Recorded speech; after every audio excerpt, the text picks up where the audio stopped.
I am DM Zone. This is Gamers Oasis. We're going to do Diary Journal number 1.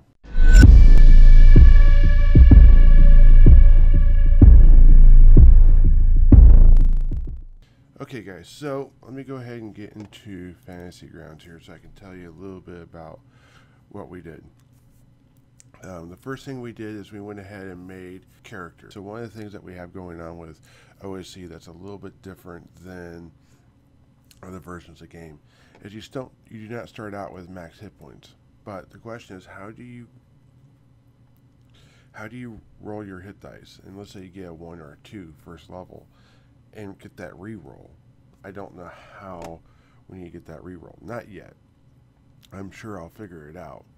But I need to figure out that re-roll so I can get something higher than that to fill in.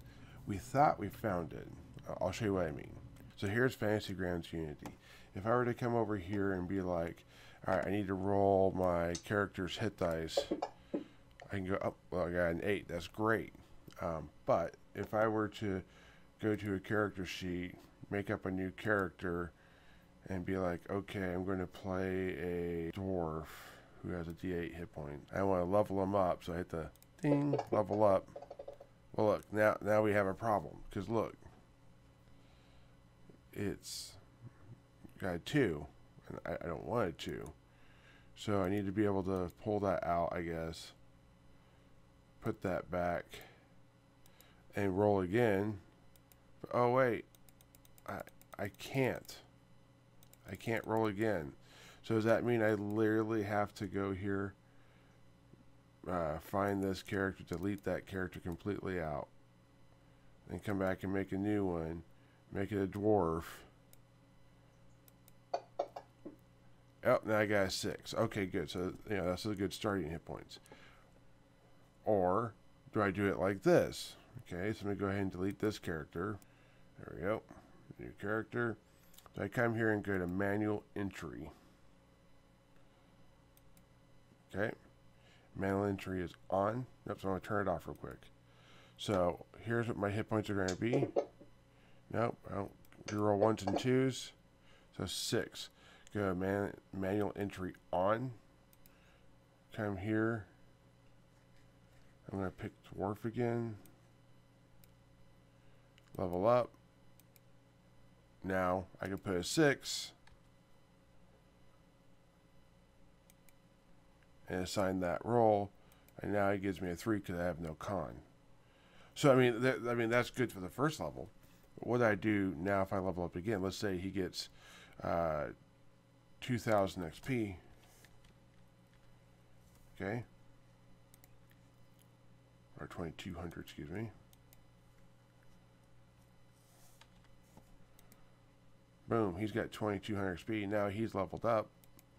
So I come here, I do that again every time, maybe? I don't know. I mean, that's a possibility. I gotta turn it on and off though in between. I mean, that's the only way I can think of doing it. There's gotta be a better way. So that was one of the early problems we ran into. So I guess we're gonna do a real quick review. We didn't do a whole lot. Most of what we did was character creation.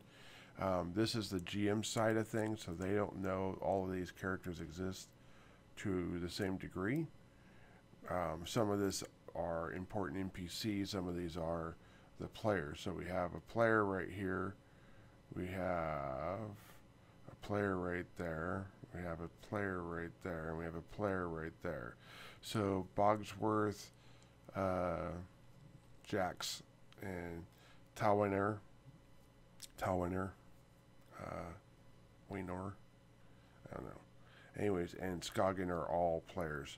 And then we have Hiddick, and we have Raynor, and we have Darla, and we have Tezana, excuse me, who is an elf. But the elf decided not to go. Apparently he was doing something else and did not go.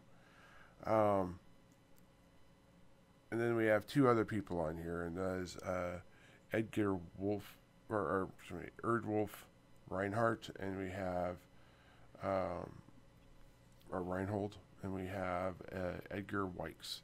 And these 2 are the people that are hiring the party to go do something. Mr. Erdwolf here is basically the patron that is sending him out to the keep. They finally made it to the keep. I'll go ahead and show. I don't know if I can show you that. I can't show you that very well. I'll show it to you, but I have to blur it out. So this is the map as I see it. Okay, so this is the Haunted Keep, East Tower. You can see here I got the 7 members of the party in there out of the 8. And they're all getting ready to travel into this. One of the things the party doesn't know at this point in time is that the walls are 15 feet thick. So they look at this and they probably see a much bigger building than what there actually is. Alright, so what happened?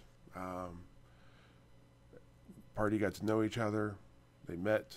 They knew each other from outside of a bar, but they gravitated towards a bar. I kind of let the party decide where they wanted to go.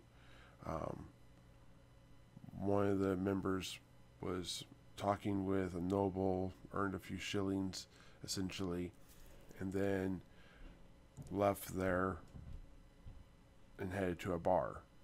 So everyone else kind of just precipitated towards a bar, so we ended up going to a bar. They met in the open, like the village courtyard, watching a noble roll into town, drop a sign off on the message board, essentially, and then walk off and talk to the noble lord. They had a chance to meet with him quickly, but he didn't speak a whole lot to them, and he was gone.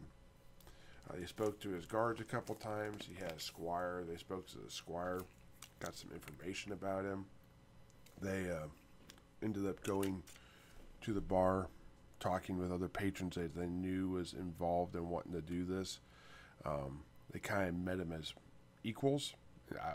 I allowed the party to come up with their own ideas, but they, in this moment, they weren't necessarily.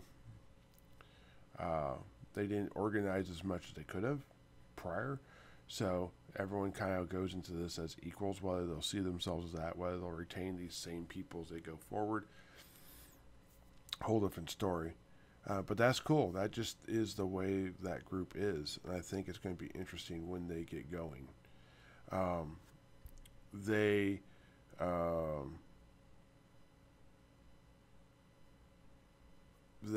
felt like they had too much power, almost like they were almost over the top.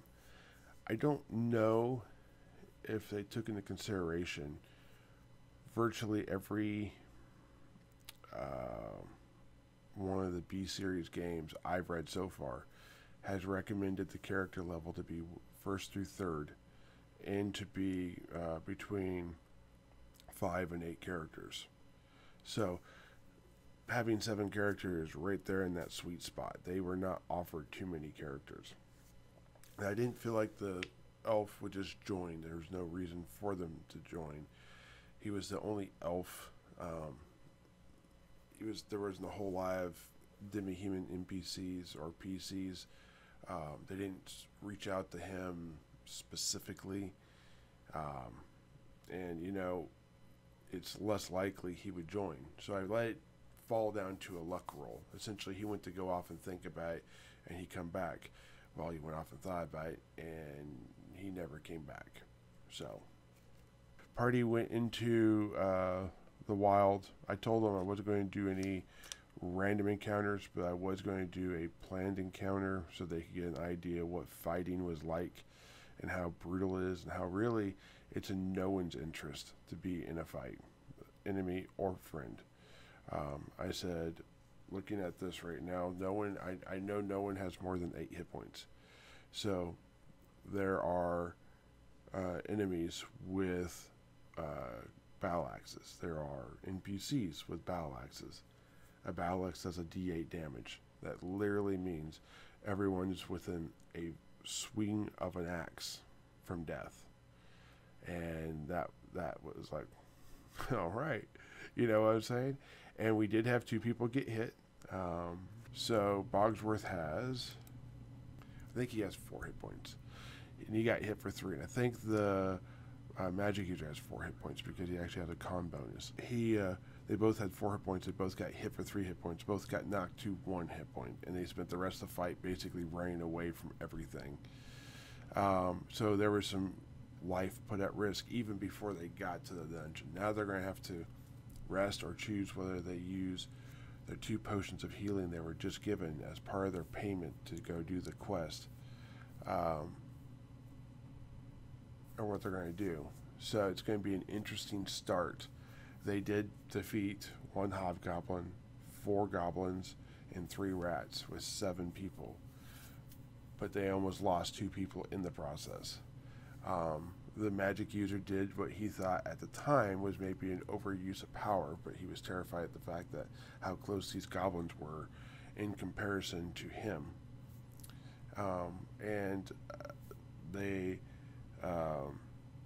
So you sleep, and if he had not done a sleep spell, I think it would have been a TPK. Possible.